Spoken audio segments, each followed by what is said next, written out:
السلام علیکم۔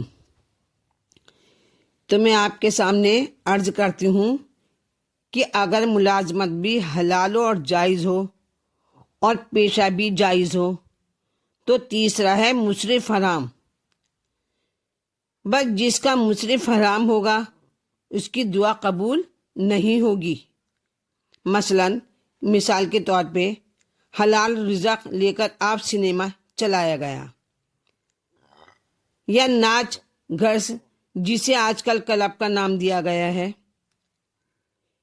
چندہ ہی دے دیا گیا، یا جیسا کہ ہمارا دستور ہے کہ شادی بیاہ پر خدا رسول کو اپنے گھر سے نکال دیتے ہیں کہ ہمارے نوجوان بیٹے کی شادی ہے، ہم نے ناچ گانا ہی تو کرنا ہے، تو 6 مہینے تک چھٹی کر لیتے ہیں۔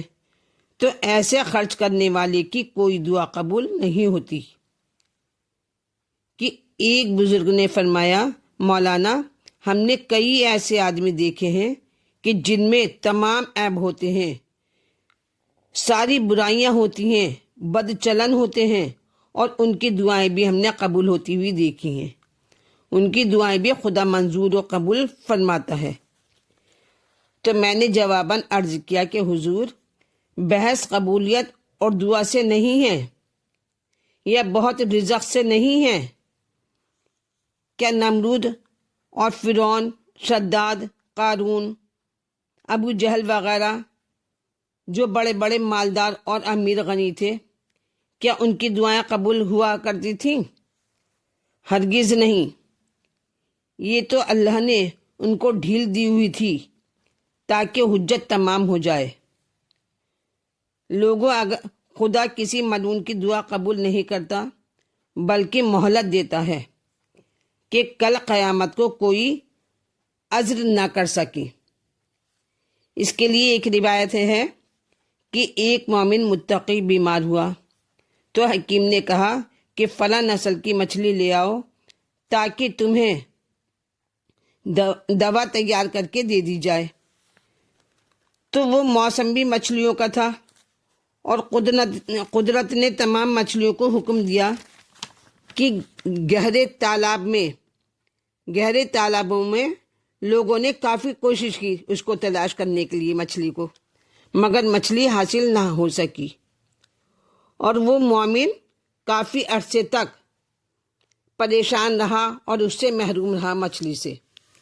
اس کی دوائی بننی تھی۔ کچھ عرصے کے بعد ٹائم گزرتا گیا، کچھ عرصے کے بعد ایک بادشاہ بدکار تھا، وہ بیمار ہوا تو حکیم نے اس کے لیے بھی اسی نسل کی مچھلی تجویز کی کہ اس طرح کی مچھلی لائی جائے، تب اس کی دوائی تیار ہوگی۔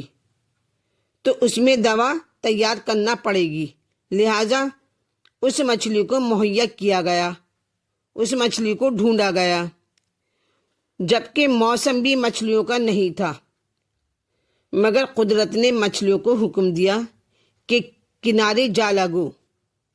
بس اس ظالم بدکار کے لیے آسانی سے مچھلی مل گئی۔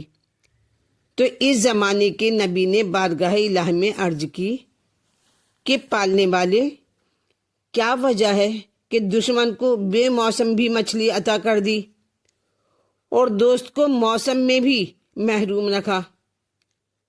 دوست کو بھی محروم رکھا گیا مچھلی سے۔ تو پیغمبر کو وحی ہوئی کہ دوست کو بیمار رکھ کر اس کا درجہ بڑھانا تھا، اور دشمن کو بے موسم نعمت عطا کر کے حجت تمام کرنی تھی، تاکہ قیامت کو اپنے وافر انعامات کی ناشکری پر اسے سزا دی جائے۔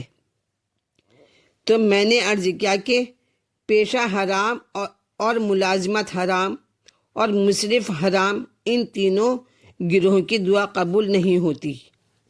تو اب چوتھا سنیے کہ جس کی دعا قبول نہ ہوگی وہ ہے اجرت حرام، یعنی پیشہ بھی جائز و حلال، ملازمت بھی جائز اور مصرف بھی جائز، مگر جو اجرت لے رہا ہے اسے یقین ہے، پکا یقین ہے کہ مالک مجھے حرام اجرت دے رہا ہے، اگر پھر ایسی اجرت لے لی تو اجرت حرام بھی ہے اور کوئی دعا قبول بھی نہیں ہوگی۔ مثلا ملازم کو یقین کامل ہے، ملازم کو یقین کامل ہے کہ میری محنت نوکری کی اجرت جو مجھے گائے بھینس یا بکری وغیرہ زمیندار دے رہا ہے یہ چوری کی ہے۔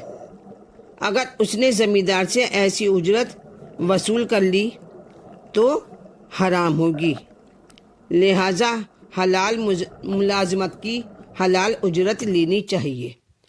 اور جو بھی میری ویڈیو دیکھ رہے ہیں وہ میرے چینل کو لائک کریں، سبسکرائب کریں، شیئر کریں، سپورٹ کریں مجھے۔